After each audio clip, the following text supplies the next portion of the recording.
All right, everybody. A court has now ruled that the lobbies of residential buildings in Israel will now be open to businesses, medical facilities, and even schools.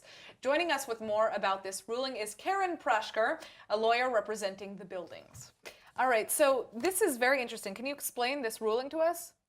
Until a year ago, the municipal authority forced the constructors to allocate certain areas in the residential buildings for public uses.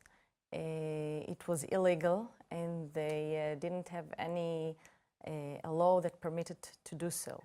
A year ago, the judge, Mr. Aaron Farkash, ruled that this is legal, and they can force the constructors to allocate these public areas. Well, I mean, especially in a country like Israel that is so small, we already have an issue with space, right?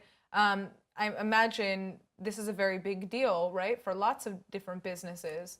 Yes, because of the residents in these residential buildings, their privacy is disturbed. Yeah. And all right, so that's the negative side of it, because obviously I'm imagining for the state, this is a more positive thing, but for residents, you don't necessarily want a hospital to be on the lobby of the building that you're walking into. Exactly. So how do you think this is going to affect real estate prices?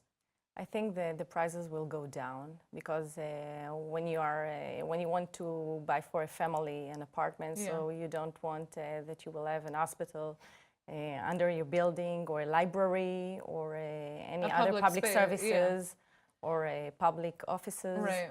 Well, I mean, the plus side of that is that for some Israelis who can't afford housing, that might be a good thing, but I understand why people who are living in bigger buildings might not want to do that anymore. So is this ruling applying to Tel Aviv specifically, or is it all over Israel? No, it's all over Israel. It was already in Kiryat Ono, in Ramat HaSharon, in other cities. Wow. And not yet in Tel Aviv.